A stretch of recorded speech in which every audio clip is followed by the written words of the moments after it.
Salut, c'est Monsieur Lito. Aujourd'hui je teste rapidement le PC portable MSI Cyborg 15 A12VF 466 FR. Dans le catalogue MSI, la gamme de PC gaming Cyborg est, je crois, la plus basse. MSI cherche à proposer des PC au budget serré, quitte à tenter de nous la mettre un peu à l'envers. Regardez cette vidéo jusqu'au bout, je vous explique. Le PC est équipé d'un CPU Intel Core i5 12450H et d'un GPU RTX 4060 8Go à 45 watts de TGP. J'ai jamais vu un TGP aussi faible. Si vous ne les avez pas encore vus, je vous incite à regarder mes précédentes vidéos, puisque je découvre avec la génération de RTX 40 de Nvidia qu'il n'y a pas forcément nécessité d'avoir plus de 90 watts de TGP sur ces cartes. Contrairement à la génération 30, j'ai un gros doute que le PC puisse avoir des performances adéquates avec un TGP de seulement 45 watts. Je vous mets la fiche technique ici, n'hésitez pas à faire pause si vous voulez la consulter. Dans la boîte, il y a simplement le PC et son chargeur. Le design général est plutôt réussi, l'écran s'ouvre à une main sans problème, l'écran tient bien, il y a du plastique translucide sur les bords, c'est plutôt joli. Le clavier est rétroéclairé en bleu, il y a un pavé numérique. À l'intérieur du châssis, on se rend compte que MSI se fout de notre gueule. En fait, il n'y a qu'un ventirad en haut à droite avec des caloducs reliés au CPU et au GPU, et c'est pour ça qu'ils n'ont pas pu mettre plus de 45 watts de TGP sur la carte graphique. Je pense que le ventirad n'est pas capable d'éliminer les calories de plus de 90 watts. Le CPU est à 45 watts de TDP maximum en turbo boost et la carte graphique du coup est limitée à 45 watts pour cette raison. Et c'est ridicule. Il y a de l'espace vide à droite de la batterie, il y a un seul port SSD M2. J'ai jamais vu un intérieur de châssis de PC portable aussi laid depuis une dizaine d'années. Donc là vraiment ça me rappelle des châssis d'une époque où certains d'entre vous étaient pas nés quoi. En termes de connectique, je vous remets un petit peu l'extrait de la fiche technique. Vous pouvez voir que quasiment toutes les connectiques sont situées sur la droite, il n'y en a aucune derrière le PC, alors qu'il y avait plein de place. Moi je déteste quand les connectiques sont à droite, vous le savez, puisque c'est là qu'on met sa souris. Donc là franchement, un port RJ45 et un HDMI à cet endroit là, c'est clairement très dommage. Bon, vous connaissez déjà mon verdict, mais je vais quand même aller au bout du test. L'écran 15 pouces IPS Full HD 144 Hz a plein de défauts, mais aussi quelques qualités. Alors parmi ces qualités, il a un delta E, donc une justesse de couleur affichée qui est bon. On peut aussi citer le contraste qui est plutôt bon à environ 1000:1. Par contre, il a une luminosité max de 247 candela par mètre carré, qui est plutôt dans la moyenne basse des PC gamers. Un gamut, donc un espace colorimétrique qui est assez restreint à 65% de sRGB, assez mauvais. Et surtout, une uniformité des rétroéclairages qui est très mauvaise. Alors je vous montre ce que ça peut donner en conditions réelles. Vous voyez qu'il y a une énorme fuite de lumière qui part de la base au centre de l'écran. Et à droite, c'est encore pire si vous jouez un petit peu dans la pénombre. Honnêtement, ce sera hyper visible et très dérangeant. Je lis 100% des commentaires que vous postez sous mes vidéos, donc n'hésitez pas à en poster et à rajouter un petit pouce bleu et un abonnement, ça fait plaisir. J'ai changé mon protocole de test, puisque dans certains commentaires, vous me disiez que vous trouviez ça un peu dommage que je teste que 2 jeux. Je vous ai entendu, cher peuple, et j'ai rajouté 2 jeux parmi ceux que je teste pour chaque PC, Cyberpunk 2077 et Armored Core 6 Fires of Rubicon. Donc un jeu assez gourmand et un jeu assez récent, mais moins gourmand, et comme ça permettra peut-être de départager un peu plus finement les PC les uns par rapport aux autres. Windows 11 est préinstallé sur la machine, c'est pratique, il y a déjà tous les drivers avec.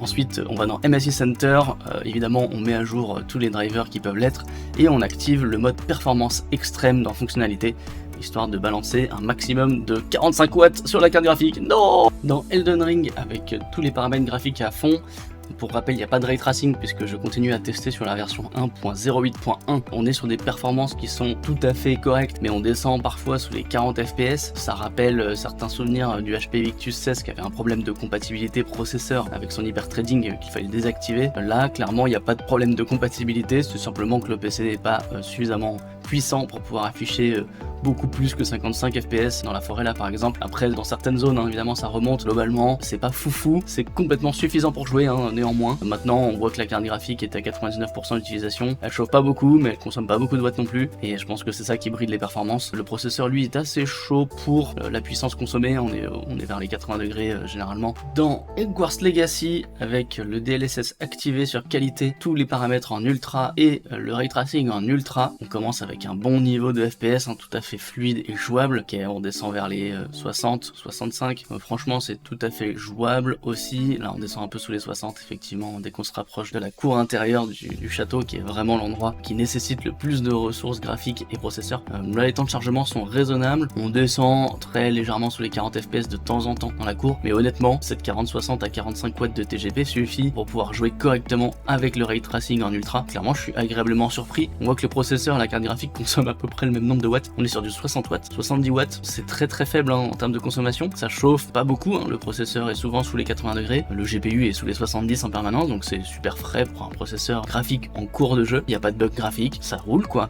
Moi je suis très surpris que ça tourne aussi bien avec cette carte graphique, ce TGP aussi faible, donc bon bah voilà, encore une fois, la génération 40 par rapport à la génération 30 sort complètement du lot, avec une consommation très réduite, et néanmoins un jeu qui reste tout à fait jouable avec quasiment tout à fond, si ce n'est le DLSS évidemment qui aide énormément sur ce jeu. Je vous montre pas ce que ça donne quand on désactive le ray tracing, on a évidemment un peu plus de FPS et ça tourne de façon encore plus fluide. Dans Cyberpunk 2077, avec tous les paramètres graphiques à fond, le DLSS sur qualité et le ray tracing en psycho, on est dans les comptes 5 FPS en gros quand on commence, c'est pas génial, il y a quelques saccades, ça tourne plutôt pas mal. Bon après effectivement on est dans les mêmes ordres de grandeur en termes d'utilisation CPU, GPU, avec à peu près le même nombre de watts consommés, peut-être un peu plus de watts consommés sur la RTX 4060 cette fois. C'est un peu limite d'utiliser ce jeu avec le ray tracing activé sur Psycho. Évidemment ça tournera un peu mieux en réduisant un peu le ray tracing ou en l'enlevant carrément. Donc on va regarder ce que ça donne quand on l'enlève. Quand on enlève le ray tracing, on gagne un petit peu en performance, vient chatouiller les 60 fps au démarrage. Je profite de cette erreur de conduite pour vous montrer que quand on s'arrête, ça augmente rapidement à 70. Quand vous n'êtes pas en train de conduire dans ce jeu, vous serez à 60-70 fps, très raisonnable. Et c'est du coup tout à fait fluide et tout à fait jouable. Dans Armored Core 6 avec tout à fond, y compris le ray tracing au max, on voit qu'au départ, là sur cette séquence, on est plutôt bien autour de 70 fps, mais dès qu'on avance un peu dans l'environnement urbain, on passe sous les 60 fps régulièrement. Là il y a certaines séquences où on passe plutôt dans les 40, voire un peu en dessous des 40, donc honnêtement là ça va être compliqué de jouer convenablement tout le jeu avec ce nombre d'images par seconde. Je pense qu'il va falloir désactiver le ray tracing, ou en tout cas le baisser, si vous voulez obtenir un nombre de FPS suffisant pour pouvoir faire le jeu de façon ultra fluide et pas être dérangé par ces baisses de FPS. Quand on désactive le ray tracing, en fait c'est pas beaucoup mieux. De temps en temps on passe au-dessus des 60 fps, mais on est quand même souvent juste au-dessus des 40 ou 50. Donc en fait, le fait de désactiver le ray tracing n'a pas beaucoup d'impact sur les performances. Alors là je suis peut-être sur des scènes un peu plus violentes en termes d'affichage, d'explosion, etc. Mais bon, tout ça pour montrer que je pense qu'il y en a quand même beaucoup des scènes qui sont assez violentes dans ce jeu. Ça sera pas hyper fluide, il y aura quelques saccades, il y aura quelques drops FPS à certains moments. Globalement, le PC permet de jouer. Ok, maintenant le niveau de bruit de ventilation en jeu est le pire que j'ai croisé depuis que je teste des PC sur cette chaîne. Là on est à 55 décibels, vous pourrez pas jouer sans écouteurs ou sans casque. Je vous conseille même des casques avec réduction de bruit active, ça va être une turbine en permanence quand vous êtes en train de jouer. Et c'est logique en fait puisqu'il n'y a qu'un seul ventilateur avec un seul radiateur collé dessus. Et donc logiquement pour refroidir et le CPU et le GPU d'un PC gaming c'est insuffisant. Un peu relou à l'usage de devoir s'isoler dans une pièce avec un casque, ça c'est quand même un gros point noir. Le PC pèse 2,25 kg, le chargeur 450 grammes.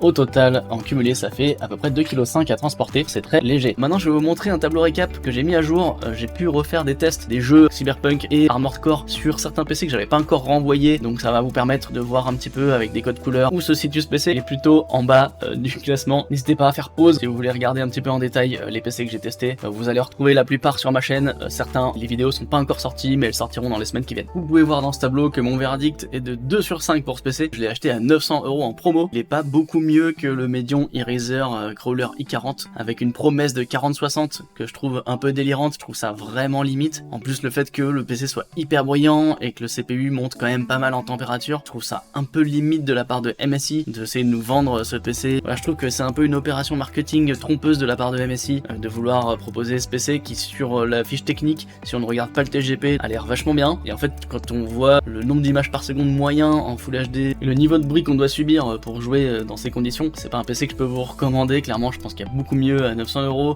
On a vu mieux, il y aura mieux à l'avenir. En termes de nombre d'images par seconde sur les prochains jeux gourmands des prochaines années, vous risquez de devoir baisser le niveau de graphisme de façon assez drastique. N'hésitez pas à me demander des conseils si vous voulez trouver un PC avec un meilleur rapport qualité-prix. Encore une fois, tout n'est pas à jeter. Moi je trouve que le design du PC est assez réussi, c'est assez joli, que le clavier est de bonne qualité. Bon, la webcam est clairement anecdotique donc je vous la montre pas, mais elle est de très mauvaise qualité. Un gros point noir sur l'écran avec ses fuites de lumière, moi je trouve ça vraiment dommage sur un PC gaming où on va passer plusieurs heures d'affilée, nous mettre un écran si moisi, c'est un peu triste. Et surtout un seul ventirad, franchement je pense que là MSI a vraiment joué sur la carte de l'économie maximum, ça donne des performances qui sont quand même pas géniales. Pour tout ça je peux pas vous recommander ce PC et je lui mets une note de 2 sur 5. Il a quelques atouts, le prix de l'énergie a beaucoup augmenté, c'est vrai que ce PC a au moins le mérite de consommer vraiment peu d'énergie, mais l'autonomie n'est pas géniale pour autant. Donc voilà, on voit qu'il y a eu beaucoup de concessions faites par MSI sur ce PC. et hélas ça se ressent pas sur le prix autant que ça devrait se ressentir. Moi je trouve que ce PC il devrait être à 750 € en promotion et pas à 900. À 750 j'aurais pu le conseiller, voilà, pour du casual gaming, voire un peu de gaming sérieux pour l'année 2023 et peut-être 2024, c'est pas une machine future proof. L'intérieur du PC est dégueulasse. C'est la fin de cette vidéo, merci d'avoir suivi, n'hésitez pas à vous abonner si vous n'êtes pas encore, et je vous dis à la prochaine, c'était Monsieur Lito, à votre service.